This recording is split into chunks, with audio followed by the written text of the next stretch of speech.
All right, everyone, now we have to talk about Mike Pence. He's the goofball. He's not going to be the president of the United States. He doesn't have the charisma, number one. He doesn't have the support base, number two. I think he pulls 5th or 6th place in straw polls among Republicans. Trump is out ahead with over 50%. DeSantis is close in. And then there's a host of others like Ted Cruz, and it gets mentioned.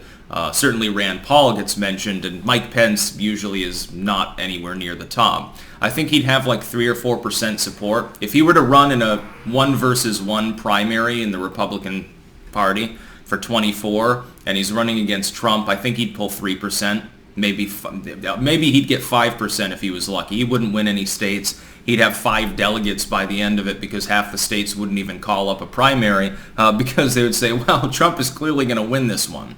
I think he'd suffer the same attrition against DeSantis or Rand or even Ted Cruz. And if it's between Pence and Cruz, I'd just say the Republicans have gone crazy again. I guess that they've decided to reverse course on actually reforming and being a party worth voting for. But there is an astroturfing attempt right now to try to get Mike Pence into office. What I would tell the neocons, because they only care about winning, they don't really care about principles or anything.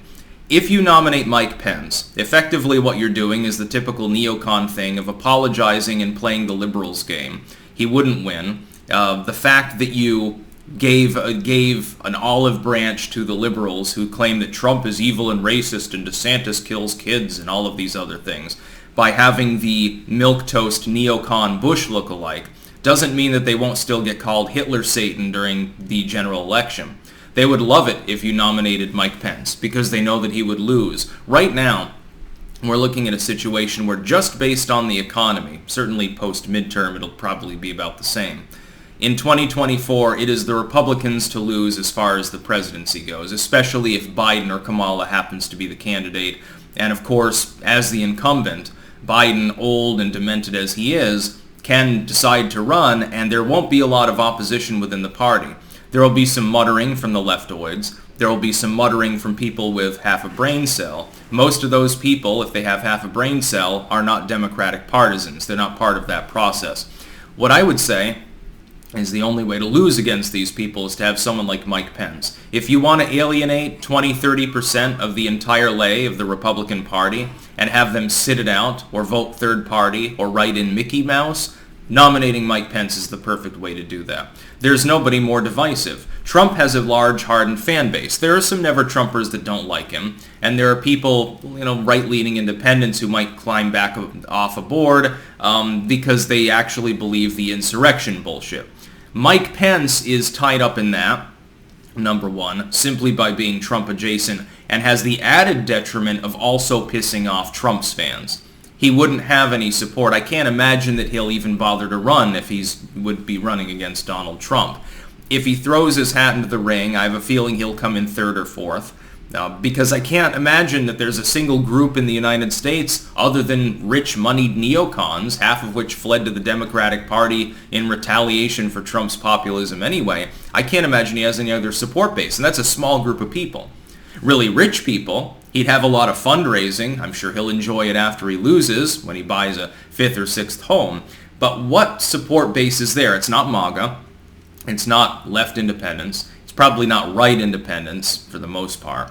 It's not neocon lay because, they're going to be caring about charisma as well, not simply the fact that he happens to have the endorsement of the Bush family. Mike Pence would effectively resemble Jeb Bush. He even looks like George W. Bush. Squinty eyes, big ears, kind of a slopey forehead. He looks sort of like a chimpanzee. He looks similar to George W., only he's George W. without the funniness. He's much more dour. The other problem is that he's extremely religious. Now, why would this be a problem among Republicans? Of course, they tend to be the party that leans more towards the Protestant Christian religiosity. On its surface, it's not a problem. If he were to win the primaries, though, in a general election, then he gets cast as a zealot. Well, this is a problem that even Donald Trump didn't have. Donald Trump was called racist, he's a bore, he's a womanizing pig. Mike Pence is a prude. Well, yeah, that's a great way to get the Gen Zers to vote for your party. Really, really get them going. The fact that the prospective Republican candidate would be the sort of person you would expect to don a robe and with the incense censer and go down the aisles singing praise to Jehovah or something. That's really going to get them excited. That'll get them knocking on doors. The Republicans are good at snatching defeat from the jaws of victory, but I don't think this will be a particular defeat that they snatch. Because I can't imagine that Pence will make any headway if there is even an effective primary process.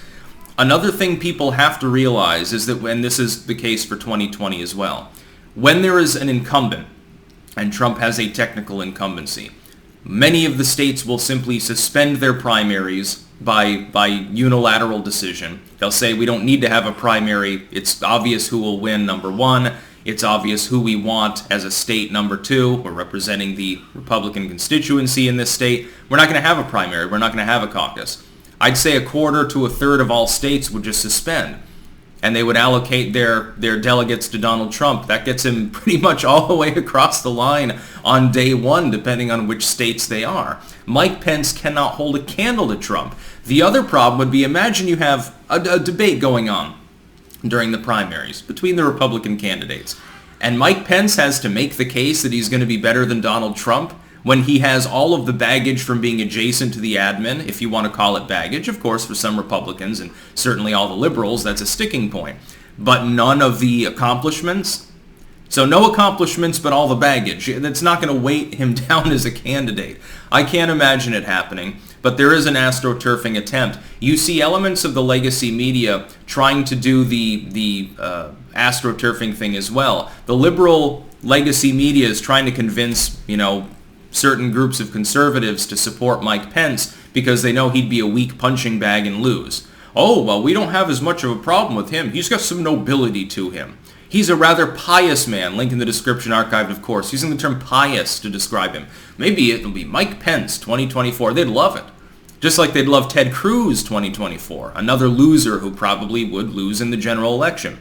They're afraid of Trump. They're afraid, at least to an extent, of DeSantis. They're afraid of Rand Paul. Those are the big three. Those are the three that can actually run roughshod over the Democrats, partially because of the economic issue. I think it should be Trump-Rand 24, then Rand Paul should run, and then DeSantis should run, in that dynastic order. If we can get 5 straight presidencies with that kind of competent leadership, we'll be light years ahead as a country of where we will be if we keep doing the neocon thing, or certainly until they collapse and reform themselves, which they have stubbornly resisted doing despite many defeats. The Democrats, voting for them at this point would be insanity. Look at what's happening right now. The Democrats can't talk about the economy, so they're back to rambling about guns, a perennial cultural issue they lost on a decade ago. That's about all. Peace out.